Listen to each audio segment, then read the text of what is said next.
जय जय श्री राधे श्याम। एक बेटी का प्रश्न है, उसने मुझसे प्रश्न किया कि क्या ठाकुर जी की कथा, उनकी लीला सबको प्रिय लगती है? क्या हर कोई कथा सुनना चाहता है?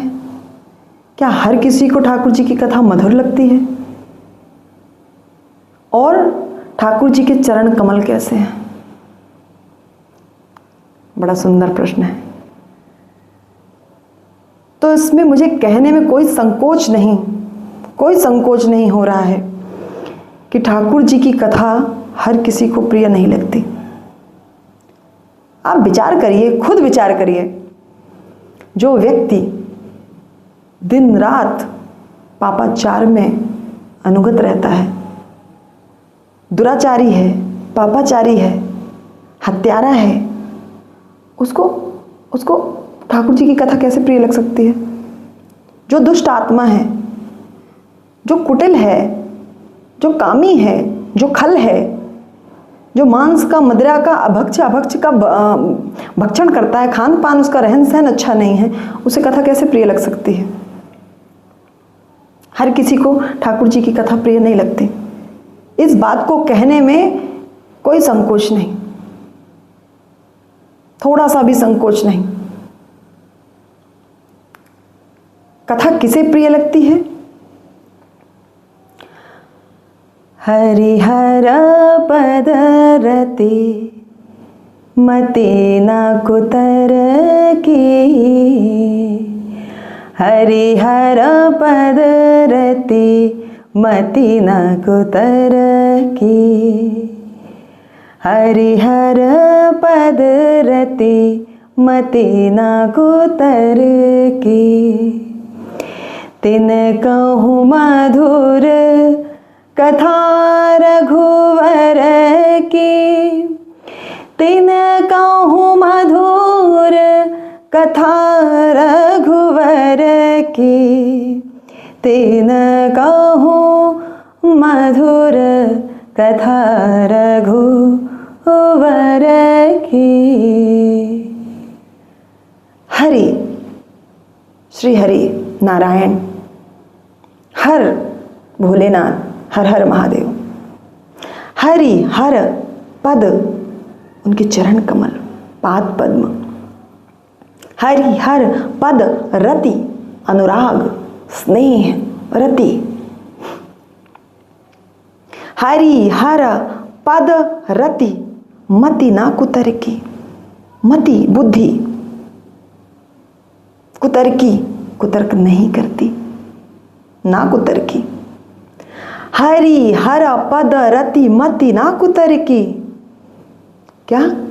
हरि हर पद रति मति ना कुतर की का तात्पर्य है कि हरि नारायण, श्री कृष्ण, विष्णु, इनके पाद पद्मों में, हर हर महादेव, भोलेनाथ, काशी विश्वनाथ के पाद पद्मों में जिसकी रति, जिसका अनुराग है, जिसका प्रेम है, जिसका स्नेह है, उसी की मति, उसी की बुद्धि कुतर्क नहीं करती है। अन्यथा हर व्यक्ति जो पापाचार से अनुगत रहता है, हर वक्त अनवरत पापाचार में ही रहता है, दुराचारी ही है, वो कुतर्क, तर्क, वितर्क इतना कर देगा कि आपकी भी बुद्धि भ्रमित कर देगा, और जो साथ में आपके बैठकर सुन रहा है उसकी भी बुद्धि भ्रमित कर देगा। तर्क करना बहुत अच्छी बात है। तर्क का एक रूप जिज्ञासा भी है, और जिज्ञासा होना बहुत जरूरी है।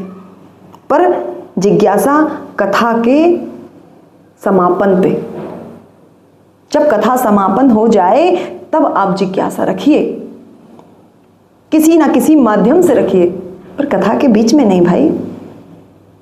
कथा के बीच में आप कैसे तर्क वितर्क उतर्क कर सकते हैं कि गुरु जी की तो वाणी ही अच्छी नहीं है, गुरु जी की तो आवाज ही अच्छी नहीं है, बड़ी कर्कश वाणी है,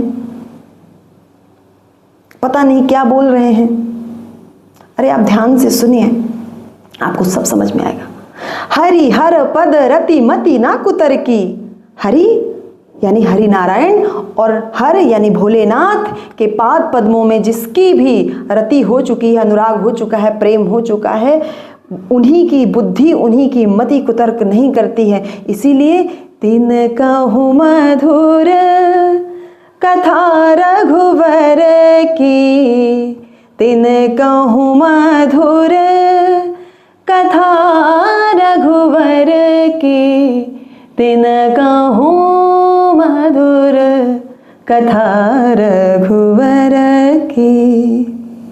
तिन कहूँ उन्हीं को मधुर मीठी कथा रघुवर की, उन्हीं को लगती है ठाकुर जी की कथा मीठी, अन्यथा तो तर्क वितर्क करने वाले बहुत हैं।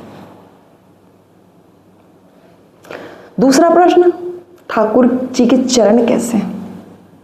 केवल चरण की बात पूछ ली, लेकिन अब आपने वो भजन सुना होगा, वो स्तुति सुनी होगी। नव कंज लोचन कंज मुख कर, कंज पद कंजारुणम, नव कंज लोचन कंज मुख कर, कंज पद कंजारुणम। नव कंज लोचन, कंज कमल, लोचन नेत्र, भगवान के नेत्र भी कमल के समान है।